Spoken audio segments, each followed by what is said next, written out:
여호수아서 14장 12절 말씀으로 하나님 나라의 건설 방식이라는 제목 가지고 함께 말씀을 나누도록 하겠습니다.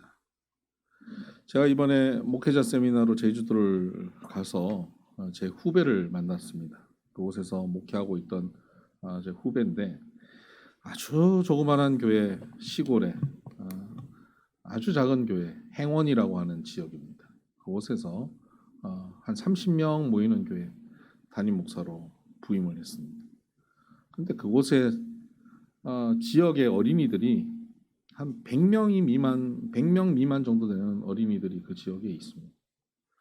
근데 이 어린이들을 전도하기 위해서 온갖 방법을 다 동원하고 애를 쓰다가 최근에는 온 교인들이 힘을 모아서 또 외부에도 지원도 받고 해서 어린이 놀이터를 짓자고 시작한 것이 아예 어린이들을 위한 복지관을 지어버렸어요. 13억 정도 들여가지고 복지관을 지었는데 들락날락센터예요. 들락날락하라고 들락날락센터 지었는데 가서 보니까요 입이 쩍 벌어지는 거예요. 서울에서도 그렇게 근사하고 세련된 놀이터를 본 적이 없습니다. 실내 놀이터, 어린이 놀이터인데 가장 고급스럽게, 가장 근사하게 만들어놨어요. 애들이 와서 그곳에서 노는데 그 지역 어린이들이 100여 명 되거든요. 그 교회 70명이 나온답니다. 네. 그 교회가 그 지역 어린이들을 다 흡수해버렸어요. 그러니까 어린이들이 나오니까 부모들이 따라 나와요. 그 건축을 한 방식을 얘기를 들어보니까 이 건축을 시작할 때 우리의 머릿속에는 오직 건축의 핵심은 놀이터였습니다. 그러니까 건물이 놀이터 중심으로 만들어져 있어요. 제가 아무리 설명해도 여러분 가서 보셔야 아시죠. 나중에 우리 한번 제주도에 한번 같이 가셔서 한번 보는 날이 곧 오리라 믿습니다. 네. 요즘은 이 건축한다는 것이 뭐 옛날과 좀 달라요. 이 건축 방식에 따라서 굉장히 공기가 짧아지기도 합니다. 오늘 우리 못 오셨는데 이용태 성도님 핀란드식 집을 지으시는데 얘기를 들어보니까 그냥 설계를 만들면 거기에 맞는 나무를 핀란드에서 쫙 공수해 오는 거예요. 그럼 그걸 가지고 그냥 아이들 레고 조립하듯이 그냥 똑똑똑 조립하면 집이 끝이에요. 우리 정중 성도님이 지난주에 저한테 영상 하나 보내주셨는데 보니까 3D 프린터로 집을 지어요. 3D 프린터로 그냥 이렇게 하니까 그냥 건물이 만들어지는 겁니다. 여러분 요새는 이 건설 방식이 굉장히 다양해졌고요. 이 공법에 따라서 쉽게 짓기도 하죠. 제가 건물 짓는 거에 지금 얘기를 하는 것이 아니라 우리의 초점은 하나님 나라를 어떻게 짓느냐입니다. 하나님 나라를 짓는다고요? 우리가 예수님 믿으면 우리가 천국 가는 거 아닌가요? 네, 천국 가는 것이죠. 그러나 분명한 것은 천국은 간다라는 개념보다 천국은 누린다라는 개념을 우리가 받아들여야 된다고 말씀드렸습니다. 천국은 언젠가 가는 곳이 아니라 지금부터 예수 믿는 지금부터 천국을 누리는 것이에요. 천국 하나님의 나라는 여기 있다 저기 있다가 아니라 이미 너희 가운데 있다라고 말씀하셨습니다. 그런데 우리 가운데 있는 하나님의 나라가 왜 이렇게 그 하나님 나라 있는데도 왜 이렇게 불행하고 슬프고 힘들죠? 이미 우리 가운데 있는 하나님 나라인데 아직 완전히 누려지지 못하는 하나님 나라예요. 그래서 어떤 사람에게는 이미 하나님 나라가 누려져서 그곳에서 어떤 사람은 하나님 나라를 10% 정도 누리는 사람이 있는가 하면 어떤 사람은 이미 하나님 나라가 주어지고 그 삶의 70%, 80% 하나님 나라가 누려지는 사람이 있는 겁니다. 이태리 어떤 성당은 500년 걸려서 지었다 그러더라고요. 500년이 걸려서 지어요. 우리 가운데 하나님의 나라는 예수 믿는 그 순간부터 우리에게 주어져서 지어지다가 우리가 부르심 받는 그날까지 지어져 가는 것이 하나님 나라입니다. 그런데 이 땅에서 그 하나님 나라를 건설을 충분히 하면 이 땅에서 그 나라를 충분히 누리며 살 수 있는데 그것을 하지 못하면 이 땅에서 예수님 믿고도 불행하고 힘들어하고 고통받고 아파하면서 살아가는 인생이 되는 것이죠. 저와 여러분은 이 땅에서 하나님 나라를 이미 그리고 충분히 누릴 수 있는 그런 하나님의 백성 되기를 바랍니다. 그렇다면 하나님 나라 건설을 하는 공법을 알아야 하나님 나라를 잘 지어갈 수 있지 않겠습니까? 이 공법은 최신 공법이 제일 좋을까요? 아니요. 하나님 나라의 공법은, 건설 공법은 한 가지입니다. 성경에 보면 하나님 나라 건설을 하는 공법을 아주 정확하게 명확하게 보여주고 있는 책이 있는데 그것이 여호수아서입니다. 왜냐하면 이스라엘 백성들을 이집트에 노예 생활하고 있던 백성들을 구원해 내셔서 그들을 젖과 꿀이 흐르는 땅, 하나님의 땅으로 데려가셔서 그곳에서 하나님 나라를 세우는 이야기가 여호수아서거든요. 그러니까 여호수아서는 하나님 나라에 들어가서 그 나라를 건설하는 내용이에요. 그러니까 여기에 하나님 나라 건설 기법이 확실히 나오지 않겠습니까? 그 기법을 오늘 설명하려고 합니다. 그러니까 여러분 오늘 이 말씀을 듣고 여러분 삶 가운데 그 하나님 나라를 잘 세워갈 수 있어야 하는 겁니다. 하나님 나라 건설의 기법의 핵심은 갈렙이라고 하는 사람입니다. 여호수아서에 갈렙이라고 하는 사람이 등장합니다. 갈렙은 어떤 사람이냐면 갈렙은 이스라엘 백성들이 이 애굽에서 나와서 2년 만에 처음 하나님께서 자 가나안 땅으로 들어가라라고 약속의 땅으로 들어가게 행진하게 하셨는데 대표 12명을 가나안 땅에 들여보내서 정탐을 하고 오게 합니다. 정탐을 하고 와서는 10명이 부정적인 보고를 하는 거예요. 와, 그 땅이 진짜 기름지고 대단하긴 한데 그곳에 사는 아낙 자손은 기골이 장대하고 성도 아주 견고해서 우리가 감히 그거 차지 못합니다. 우리는 그들 앞에 서면 우리는 뭐와 같냐면 메뚜기 같습니다라고 굉장히 부정적인 말을 합니다. 여러분 부정적인 사람들의 표현은 이런 식이에요. 메뚜기 같다. 절대 안 된다. 굉장히 과장해서 우리는 못한다 이렇게 표현합니다. 그때 갈렙과 여호수아가 반대편에 섭니다. 그렇지 않다. 하나님이 우리와 함께 하시면 그 땅을 우리가 차지할 수 있다. 그러면서 갈렙이 뭐라고 얘기하냐면 그들은 우리의 먹이다. 예전 번역에 보면 그들은 우리의 밥이라 이렇게 표현합니다. 밥이라는 거예요. 여러분 이 표현을 누가 하냐면 갈렙이 합니다. 여호수아도 동의하고 있지만 여호수아는 나서서 얘기하지 않아요. 갈렙이 나서서 얘기합니다. 여러분 주로 함께 동의하는데 나서서 발언하는 사람이 누굽니까? 리더입니다.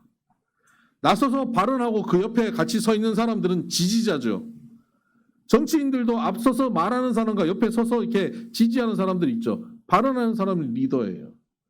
갈렙과 여호수아는 그 당시 이스라엘 백성들의 리더입니다. 모세가 리더고 그 다음 리더가 누가 뭐라 그래도 갈렙입니다. 그리고 그 다음이 여호수아입니다. 그러니까 넘버 2는 갈렙이고요. 넘버 3는 여호수아예요. 누가 뭐라 그래도 그렇습니다. 40년이 흘렀습니다. 이제 가나안 땅으로 들어가기 직전에 모세가 정권을 이양해 줍니다. 모세는 더 들어가지 못하고 하나님께서 여기서 이제 천국으로 부르시거든요. 모세의 리더십을 누가 가져가겠습니까? 갈렙이 가져가야 됩니다. 그런데 갈렙이 그 리더십을 이양하지 않고 여호수아가 이양합니다. 모세는 여호수아를 리더로 세운 겁니다. 여러분의 갈렙의 입장이라면 어떠시겠습니까? 잘 됐다. 내가 그렇게 될 줄 알았어. 여호수아가 그래야지. 그러실 수 있으시겠습니까? 네, 혹 마음이 넓어서 그러실 수 있다 그래도 나는 축복해 주는데 내 주변에 있는 사람들은 어떡할까요? 갈렙, 너 이거 그냥 넘어갈 거야? 야, 그동안 고생은 네가 다 하고 그동안 중요한 일들은 네가 다 하고 결국 이익은 실속은 저 사람이 챙기네. 너 여기서 물러서면 안 돼. 주변에서 그렇게 바람 넣는 사람이 반드시 있습니다. 여러분 사람 사는 데는 다 그렇습니다. 내가 아무리 선한 마음을 먹어도요 주변에서 바람 넣는 사람들이 생겨요. 갈렙에게는 없었겠습니까? 갈렙의 지지자들은 그냥 있었겠습니까? 여러분 대선 우리 치렀잖아요. 대선 후보들 각 당에서 서로 경선할 때 같은 당인데도 서로 막 죽일 듯이 하잖아요. 후보들끼리도 싸우지만 지지자들끼리 얼마나 싸웁니까? 그게 끝나고도 지금도 각 당의 그 분열이 계속되어 가고 있지 않습니까? 갈렙, 여호수아 지지자들이 있을 거 아닙니까? 이게 하나 된다는 게 쉬운 일이 아니에요. 역사적으로 가장 강력한 리더가 사후에 그 리더십을 누구에게 이양했을 때 그것이 제대로 이양되는 경우들 거의 없습니다. 대표적으로 알렉산더 대왕이 그렇지 않습니까? 알렉산더 대왕이 엄청나게 넓은 제국을 만들었지만 결국 그의 사후에 두 아들이 나눠 가지잖아요. 나라가 사분오열됩니다. 몽고 제국이 어떻습니까? 징기스칸 사후에 나라가 다 나눠지지 않습니까? 모세가 리더십을 가지고 40년 끌고 왔지만 갈렙을 세우지 않고 여호수아를 세우는 이 사건은 이 민족을 나눠버릴 수 있는 사건입니다. 갈렙이 여기서 반대하고 나섰다면 이스라엘은 완전히 찢어지게 되어 있습니다. 하나님 나라는 이루어질 수 없게 됩니다. 근데 여기서 갈렙이 하나님 나라를 이루는 방식이 뭡니까? 섬기는 것입니다. 예수님께서 이렇게 말씀하셨습니다. 누가 큰 자냐? 큰 자는 섬기는 자가 큰 자니라. 큰 자는 작은 자를 섬기는 것입니다. 이것이 하나님 나라의 법칙입니다. 하나님이신 예수님께서 이 땅에 오셔서 뭐라고 말씀하셨냐면 나는 섬김을 받으려 온 것이 아니고 도리어 섬기려 하고 자기 목숨을 내어주어 주려고 내 목숨을 대속물로 주려고 왔다고 말씀하셨습니다. 죽기까지 섬기시는 그 섬김의 방식, 이것이 하나님 나라가 세워지는 방식이에요. 하늘 보좌를 버리고 낮고 천한 곳에 오셔서 죽기까지 섬기는 그 삶을 통하여 하나님의 나라가 이 땅에 시작되었다면 오늘 우리의 삶도 마찬가지예요. 여러분의 삶의 자리에 여러분의 가정과 우리 교회가 천국 되기를 원하십니까? 그렇다면 방식이 뭐냐면 큰 자가 작은 자를 섬기는 거예요. 이 말씀을 딱 들으면서 그렇게 생각하시면 오산입니다. 저 남편이 날 섬겨야 돼. 저 집사님이 날 섬겨야 돼. 이렇게 생각하면 오산이에요. 큰 자가 작은 자를 섬기는 것이에요. 여러분이 큰 자예요. 나보다 큰 자가 있겠죠. 나보다 큰 자가 있는데 그분은 어떻게 해야 됩니까? 큰 자니까 당연히 세상 법칙으로 섬겨야죠. 근데 나보다 작은 자가 있어요. 작은 자를 섬기는 겁니다. 남편과 아내는 누가 큰 자일까요? 사안 따라 다릅니다. 네, 사안 따라 큰 자와 작은 자가 왔다 갔다 합니다. 누가 목소리를 딱 내고 큰 소리 칠 만한 상황이 될 때 그때 그 사람이 큰 자예요. 그 큰 자가 작은 자를 섬기는 겁니다. 여러분, 세상의 방식은 작은 자가 큰 자를 섬기게 되어 있지 않습니까? 을이 갑을 섬기게 되어 있습니다. 근데 하나님 나라의 방식은 갑이 을을 섬기는 것입니다. 그래서 복음이 들어간 나라는 연약한 자들, 노약자들, 장애우들 잘 섬깁니다. 근데 복음이 들어가지 않는 나라는 약자를 약자로 그냥 치부하고 그들을 무시하고 살아갑니다. 복음이 들어가는 하나님 나라가 세워지는 곳은 다 약자를 존중할 줄 압니다. 여러분 가정에, 우리 교회에 약자를 존중하고 있다? 그렇다면 하나님 나라가 세워지기 시작하는 겁니다. 큰 자가 목소리를 크게 내고 소리를 지르고 산다? 하나님 나라와 거리가 멉니다. 여러분 스스로 내가 옳다고 여기는 순간에 여러분 목소리를 높입니까? 여러분은 하나님 나라를 건설하지 않는 겁니다. 내 목소리를 낼 수 있는 그 순간, 내가 논리적으로 합리적으로 내가 옳고 큰 소리를 칠 수 있는 그 순간 낮아지면 그 자리에 하나님 나라가 세워집니다. 러시아의 푸틴 대통령이 요새 공공의 적이지만 얼마나 강력한 그 권력을 갖고 있는 사람입니까? 푸틴 대통령이 뭐 실제 있는 이야기 아니고 우스개 이야기입니다.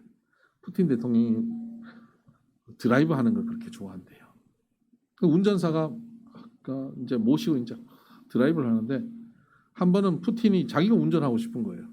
그래서 운전사 보고 야 네가 뒤로 가서 앉아. 내가 운전할게. 그리고 막 달리는 거 엄청나게 빨리 달리는 거예요. 고속도로에서 경찰이 따라왔어요. 세웠어요.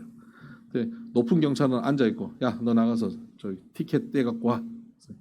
나가서 티켓을 떼려고 운전석에 창문을 내리라 그랬어요. 경찰 깜짝 놀라는 거야. 티켓은 고사고 막 경례를 하고 가시라고. 그리고 헐레벌떡 뛰어왔어요. 그랬더니 고참 경찰이 너 왜 티켓은 안 떼고 왜 이렇게 왔냐고. 저 차에 높으신 분이 타고 계십니다. 누가 타고 있던데? 몰라요. 전혀 모르는 분이에요. 야 모르는 분인데 뭘 그렇게 인사를 하고 이렇게 겁먹고 왔냐. 모르는데 하여튼 우리 푸틴 대통령이 그분의 운전사예요.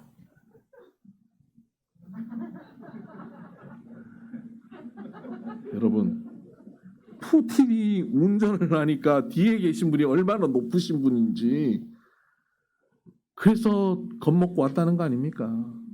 여러분 하나님 나라를 세워갈 때 큰 자가 작은 자를 섬기면요 이 작은 자는 큰 자보다 높아져요. 예수님은 우리를 섬겨주셨어요. 우리가 예수님보다 높이신 거예요. 예수님의 생명을 버리고 우리의 생명을 얻으신 것이 하나님의 방식이에요.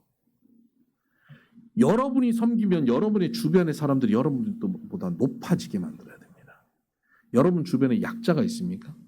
을이 있습니까? 여러분이 섬기는 순간 여러분 주변 사람들이 그를 떠받들게 됩니다. 와 저분 몰라. 저분 나 잘 모르지만 처음 뵙는 분인데 저 장로님이 섬기는 분이야. 저 권사님이 모시는 분이야. 저 집사님이 지극히 높이는 분이야. 저분 난 몰라. 근데 저분 대단한 분 같아. 이렇게 만들어내는 사람이 하나님 나라를 건설하는 사람이에요. 밖에 나가서도 집에서도 그렇게 높일 줄 아셔야 됩니다. 지극히 내 주변의 2인자를 1인자 이상으로 높여내는 사람. 갈렙은 여호수아를 그렇게 높여내는 사람이었습니다. 그때 하나님 나라가 세워진 것입니다. 두 번째는 권리를 버리는 방식을 택합니다. 오늘 우리가 읽었던 본문 앞에 보면 여호수아서 14장 9절입니다. 그날에 모세가 맹세하여 이르되 내가 내 하나님 여호와께 충성하였은즉 내 발로 밟는 땅은 영원히 너와 내 자손의 기업이 되리라 하였나이다. 여러분 모세가 여호수아에게 전한 약속이 있습니다. 네가 발로 밟는 모든 땅은 다 너의 것이다라는 거예요. 너와 내 자손이 가지게 될 것이다. 이게 모세를 통한 하나님의 약속이에요. 가나안 땅에 들어갔습니다. 정복 전쟁이 끝났습니다. 이제 뭘 하냐면 여호수아와 각 12지파의 백성들이 모여가지고 자 이제 우리 땅을 어떻게 나눌까요? 그러고 있습니다. 여호수아서 후반부는 뭐냐면 다 땅 나누는 내용이거든요. 그러니까 성도들이 이 후반부 읽을 때 굉장히 지루해야 합니다. 왜냐하면 내 땅이 한 평도 없거든요. 근데 여기 여러분 땅이 있다고 생각하면 여러분 얼마나 민감하겠습니까? 내 땅 구역만 민감한 게 아니라 남의 땅 구역도 민감할걸요? 왜 쟤는 저만큼이야? 왜 쟤는 저렇게 좋은 땅이야? 여러분 이 당시 백성들이 그렇지 않겠습니까? 정복전쟁은 마음을 모아서 같이 했지만 땅 나눌 때는 너무너무 민감해지는 것입니다. 모두 민감한 그 순간에 누가 등장하냐면 갈렙이 등장합니다. 딱 등장하더니 당신들 모세가 하나님의 약속을 나에게 전한 거 알지? 다 그냥 모른 척하고 지나가고 싶었는데 갑자기 갈렙이 등장한 거예요. 압니다. 뭐라 그랬어? 밟는 땅 모든 땅이 갈렙의 것이라고 했습니다. 다 아는구만. 사람도 완전 기가 다 죽지 않겠습니까? 김세지 않겠어요? 자, 내가 밟은 땅 다 내 거 이러면 나머지 가지고 12지파가 나누면 어떻게 되겠습니까? 그때 갈렙이 내가 밟은 땅 내가 다 가질 수 있어. 그런데 나는 그것을 차지하지 않을 거야. 나는 아직 미정복한 저 땅, 저 산지, 강력한 견고한 성이 있고 안악자손 강력한 적이 있는 저 산지를 내가 차지하게 될 것이다. 밟은 땅은 다 너희들이 차지해. 권리를 나누는 것입니다. 사람들은 권리를 어떻게 하냐면 찾아 먹어야 되는 거예요. 권리는 내가 찾아 먹는 것이라고 생각해요. 그래서 이 권리 저 권리 찾아가지고 다 가지려고 합니다. 근데 권리는 찾아 먹는 것이 아니라 권리를 어떻게 할 때 멋있냐면 권리를 다 가지고 권리를 다 보여주고 권리를 나눠줄 때 멋있는 겁니다. 여러분 권리를 나눌 수 있는 인생 되기를 주의 이름으로 축복합니다. 권리를 하나하나 다 누리는 게 아니에요. 우리 성도들이 식당 가서 참 잘못하고 있는 것들이 있습니다. 교인들이 요새 이제 코로나가 이제 지나가니까 이제 교인들이 식당에 와서 이제 식사들 하는 경우들 많잖아요. 막 8명, 10명 막 식사를 하는데 교인들이 모이면 꼭 대표 기도를 합니다. 10명이 모이니까 대표 기도를 얼마나 크게 해야 되겠습니까? 하나님 이렇게 거룩하게. 그럼 저쪽 테이블 다 봐요. 저기 뭐 저 교인들이 왔구나. 그러고 밥 먹는데 이봐 일라 말라. 아까 이거 반찬 달라 그랬는데 왜 아직 안 갖다 줘? 이거 좀 서비스 더 가져와. 그거는 그 돈을 더 내셔야 되는데. 우리가 단골인데 이거 그냥 이거 못 해줘? 그렇게 권리를 찾아 먹지를 말든지 기도를 하지 말든지 둘 중에 하나를 해야 돼요. 기도했으면 권리를 포기하셔야 돼요. 또 외국인들이 요새 와서 서빙을 많이 하잖아요. 한국말 못 알아들을 때 있어요. 콩나물 갖다 달라 그러는데 콩자반 갖다 줄 수도 있고요. 시원한 물 가져다 달라는데 콜라를 갖다 줄 수도 있어요. 그럼 그런 줄 아세요. 그런 줄 알고 그분을 섬겨야 돼요. 약한 분이잖아요. 연약한 분이잖아요. 그분을 섬길 때 그 자리에 뭐가 만들어지냐면 하나님 나라가 만들어져요. 그렇게 하면 맨날 손해만 봐요. 내 권리 포기하고 살면 그 손해 보는 거예요. 그렇게 못 살아요. 그런 생각 가지시는 분들 계시죠? 네, 손해 봅니다. 그러면 손해 보고 소위 사람들이 그런 사람을 뭘로 보는지 아세요? 호구로 봅니다. 그래서 그 사람 늘 어디를 가든지 당해요. 당합니다. 그런데 사람에겐 당할지 모르지만 하나님은 그 사람을 챙기십니다. 여러분 사람에게 당하고 하나님께 챙김받고 사시길 주의 이름으로 축복합니다.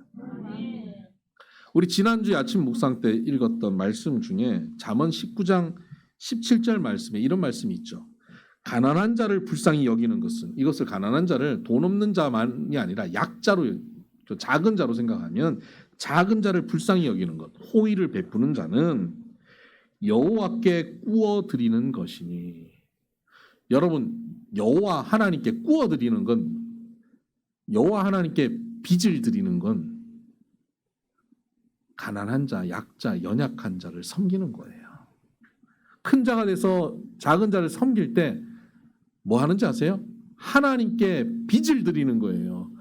하나님 부족함이 없는 분인데 하나님이 빚을 내실 때가 있어요. 언제? 우리가 연약한 자를 섬기면. 하나님은 빚을 어떻게 갚으신지 아세요? 그의 선행을 그에게 갚아주시리라 그러시는데 하나님이 갚아주실 때는 원금만 갚지 않습니다. 이자를 갚으시는데요. 하나님의 이자가 몇 %인지 아십니까? 하나님의 이자는 최소 30, 60, 100배입니다. 30배, 60배, 100배라고 말씀하셨습니다. 여러분 우리가 연약한 자를 섬기면 하나님께서 빚진 심정으로 우리에게 빚을 갚으시는데 날마다 원금과 이자가 배보다 배꼽이 더 커요. 30배, 60배, 100배로 하나님께서 갚으시는 은혜. 이 은혜를 누리며 사는 삶, 그 삶이 하나님 나라를 누리는 삶인 것입니다. 여러분, 하나님 나라 이렇게 세워서 이렇게 누리는 인생 되기를 주의 이름으로 축복합니다. 마지막으로 안정을 추구하지 않고 사명을 추구하는 사람입니다. 11절부터 봅시다. 모세가 나를 보내던 날과 같이 오늘도 내가 여전히 강건하니 내 힘이 그때나 지금이나 같아서 싸움이나 출입에 감당할 수 있으니 그날에 여호와께서 말씀하신 이 산지를 지금 내게 주소서. 그때나 지금이나 강건한 건 똑같다는 겁니다. 지금 몇 살인지 아세요? 85세예요. 그때는 40대예요. 40년이 흘렀습니다. 그때나 지금이나 일반이랍니다. 그리고 그 산지를 달라는 거예요. 여러분, 80 노인이 뭘 하고 싶어 할까요? 내 자녀들 잘 사는 거, 손주들 잘 사는 거, 그거면 난 더 바랄 게 없다. 그러지 않겠습니까? 그러려면 어떻게 해야 돼요? 내가 밟은 땅 다 해서 비옥한 땅 아들, 딸 다 나눠주고 자녀들 다 나눠주고 거기서 견고한 성에서 잘 사는 거 보면서 그렇게 하나님 부르심 받으면 그게 복된 거 아닐까요? 근데 그걸 선택하지 않아요. 비옥한 땅 다 남주고 아직 미정복지 저 산지를 내게 주소서. 안정을 추구하지 않고 사명을 추구해가요. 꿈을 가지는 거예요. 아유, 편안하게 지내야지. 여러분, 편안하게 안정되게 지내려면 어떻게 지내는 게 제일 편안하고 안정되는지 아세요? 요양원이 제일 평안하고 안정됩니다. 내가 밥 먹기 힘들다 그러면 밥도 먹여주죠. 화장실 가기 힘들다 그러면 다 침대에서 다 알아서 용변 보게 해주죠. 요양원이 제일 평안합니다. 근데 요양원에는 꿈이 없습니다. 뭘 해야지 하는 의욕이 없습니다. 인생의 의미를 발견하지 못합니다. 평안함, 안정된 삶 추구하는 인생 되지 말기를 바랍니다. 평안함, 안정된 삶이 아니라 하나님께서 내게 주시는 사명을 찾아가는 것입니다. 오늘 나를 통해서 무엇을 하기를 원하신가? 무슨 사업이나 직장 이것만이 사명이 아니에요. 믿지 않는 이들, 연약한 이들, 지친 이들 만나서 커피 한 잔 사주고 내가 받은 은혜 나누고 격려하고 위로하는 거, 이런 일부터 사명이고요. 하나님이 주신 말씀을 내가 연구하고 말씀을 묵상하는 것도 사명이에요. 사명을 감당하는 일, 거기에 목숨을 걸기 시작하면, 여러분, 사명을 감당하면 이 사명은 누구 일이냐면 하나님의 일이거든요. 하나님의 일을 하면 하나님이 그 일에 필요한 재원은 다 주세요. 여러분, 누가 여러분에게 자기 일 맡겨놓고 네가 돈 내고 네가 시간 내고 네가 알아서 다 그거 해 이렇게 합니까? 여기 공사를 맡기면 불러다가 이거 공사해 주세요. 그리고 거기에 필요한 돈 다 대죠. 하나님께 우리가 사명을 가지고 나아가면 하나님께서 그 사명 감당하는 동안 우리에게 필요한 것을 하나님이 채우세요.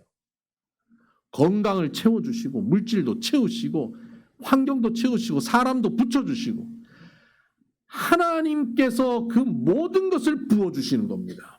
사명을 감당하는 자에게. 여러분, 하나님 나라를 건설하는 사람은 안정을 추구하는 사람이 아니라 사명을 추구하는 사람입니다. 하나님 나라를 건설하는 사람은 권리를 찾아먹는 사람이 아니라 권리를 나누는 사람입니다. 하나님 나라를 건설하는 사람은 대접받는 것이 아니라 큰 자가 되어 작은 자를 섬기는 것입니다. 이렇게 하나님 나라를 건설하는 저와 여러분 되기를 주의 이름으로 축복합니다. 기도하십시다.